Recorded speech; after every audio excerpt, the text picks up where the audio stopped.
वर्षा madam प्रसिद्ध होत्या? मला नाही माहिती, मला अभिजित प्रसिद्ध माहिती होता। हे बोलणं आहे काल बिग बॉस मराठी सीझन 5 मध्ये विकेंडच्या वारला झालेल्या पत्रकार परिषदेमध्ये निक्की तांबोळीचं। अगं निक्की तांबोळी, अगं बाई, तू मराठी प्रेक्षकांना काही वेडा समजतेस?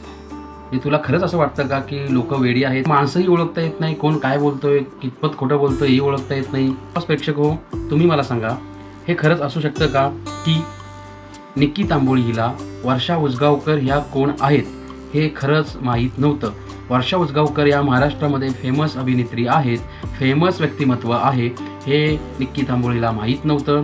मी तुमच्या माहितीसाठी सांगतो, निक्की तांबोळीचा जन्म महाराष्ट्रामधला आहे, छत्रपती संभाजीनगरमध्ये ही जन्माला आलेली आहे। ऑब्व्हियसली हिचं शिक्षण वगैरे सगळ्या गोष्टी महाराष्ट्रामध्ये झालेल्या आहेत। सध्या ही निक्की तांबोळी डोंबिवलीला राहते असं तिनं लास्ट जेव्हा मी कुठेतरी सीझनमध्येच ह्या ऐकलं होतं तिच्या तोंडातून की डोंबिवलीकर आहे मी।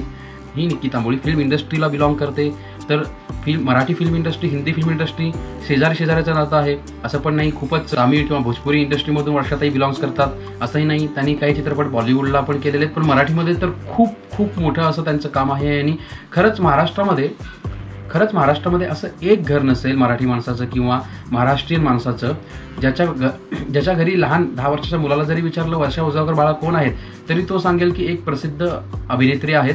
तर निक्की तांबोळी, हे जे तुझं दुटप्पीपणा आहे, हे तुझा जो खोटारडेपणा आहे, तो कालच्या पत्रकार परिषदेमध्ये उघडा पडलेला आहे अक्षरशः। आम्ही असं बोलायचं का की दादा कोंडके, निळू फुले, त्यानंतर अजून एखादं जुनं नाव घ्यायचं सुलोचना ताई यांचंही नाव मी ऐकलेलं आहे।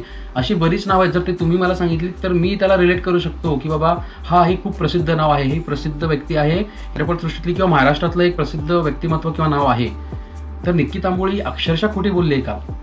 आणि खरंच ती आपल्याला बिग बॉस मराठीच्या प्रेक्षकांना खरंच वेडा समजते। ज्या प्रकारे ती घरामध्ये खेळ करते, खोटारडा खेळ करते, कॅमेराच्या आड लोकांना त्रास देते। अरबाजबरोबर तिचं काहीतरी वेगळंच प्रकरण चालू आहे, जे की तेही खोटं आहे, कारण अभिजित इव्हन संग्रामदादाला पण ती लावत होती। तर अरबाजबरोबर तर ती नाटकच करते आहे। तुम्हीही जर हे असं खोटारडं व्यक्तिमत्व बिग बॉस मराठीच्या फायनल टॉप 3 मध्ये पाहू इच्छित नसाल तर कमेंट बॉक्समध्ये तुमचं मत नक्की मांडा। आणि हो, आपल्या व्हिडिओला लाईक नक्की करा, जेणेकरून हा जो पर्टिक्युलर वर्षाताईंना ती जी बोललेली आहे हा अक्षरशः तिचा खोटारडेपणा होता। तर हा व्हिडिओ सर्वांपर्यंत नक्की पोहोचला पाहिजे, तर व्हिडिओला लाईक नक्की करा आणि तुमचं मत खाली कमेंट बॉक्समध्ये नक्की मांडा।